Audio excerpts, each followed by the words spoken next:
Auto চালক সংগঠনের থানায় অভিযোগ, শ্রমিকের উপর মিথ্যা মামলা ও নির্যাতনের প্রতিবাদে বিএমএস অনুমোদিত সংগঠনের ন্যায় বিচারের দাবি। শ্রমিকের উপর শারীরিক নির্যাতনে মিথ্যা মামলা ও ন্যায় বিচারের দাবিতে সরব হল বিএমএস অনুমোদিত ওয়েস্ট ত্রিপুরা অটো চালক সংঘ। বৃহস্পতিবার সংগঠনের পক্ষ থেকে আগরতলার পশ্চিম থানায় লিখিতভাবে মামলা দায়ের করা হয়।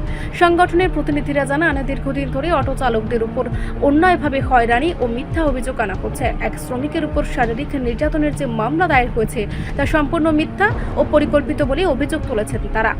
ওই দিন ওয়েস্ট ত্রিপুরা অটো চালক সংঘের সদস্যরা থানায় গিয়ে ওসি রানা চ্যাটার্জির নিকট লিখিত আবেদন জমা দেন এবং ঘটনার নিরপেক্ষ তদন্তের দাবি জানান।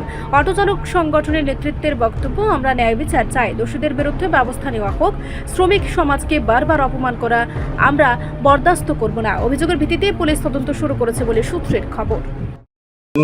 গত 27/10/2025 ইংরেজিতে বটতলা টিআরটিসি সংলগ্ন আমাদের এক অটো শ্রমিক ভাইয়ের উপর এক ইলেকট্রিক রিক্সা, যার নাম সুজন বর্মন, মিথ্যা মামলা করছে। তার নামে একটা আমদলিপ দিয়েছে।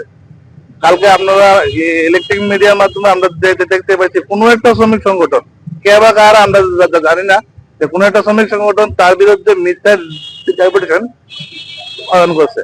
তো এই ধরনের মিথ্যা যাদের প্রতিবাদের বিরুদ্ধে আজকে আমরা পশ্চিম থানাতে আইছি, যারা মিথ্যা অপবাদ করছে তাদের বিরুদ্ধে কথা বলার জন্য, ওনার বিরুদ্ধে এফআইআর করবে। এটা ওনার বিরুদ্ধে কি কারণে করা হচ্ছে সেটা জানি না। আমাদের ভারতীয় মজদুর সংঘের ভিতরে কোন রকমের অপপ্রচার নাই। এখন কে বা কারা, তারা কোন সংগঠনের লোক এটা আমরা জানি না। তারা বলছে তারা নাকি আলাদা কোন সংগঠন আছে, নাকি আইএনটিসি সংগঠন না সিআইটিউ সংগঠন, সেটাও আমরা জানি না। আমরা ভারতীয় মজদুর সংঘ, আমরা ভারতীয় মজদুর সংঘের ভিতরে এরকমের কোন অপপ্রচার, কোন শ্রমিকের উপর অত্যাচার এগুলো হয় না। ভারতীয় মজদুর সংঘকে সরবর করা তো প্রশ্নই ওঠে না। ভারতীয় মজদুর সংঘ সারা ভারত ব্যাপী, এটার ভিতরে অন্য কোনো সিআইটির মতন বা আইএনটিসি বা অন্য কোনো সংগঠন যদি মনে করে যে ভারতীয় মজদুর সংঘকে কালিমালিপ্ত করবে, এটা পারবে না ওনারা, এটা সম্ভব না।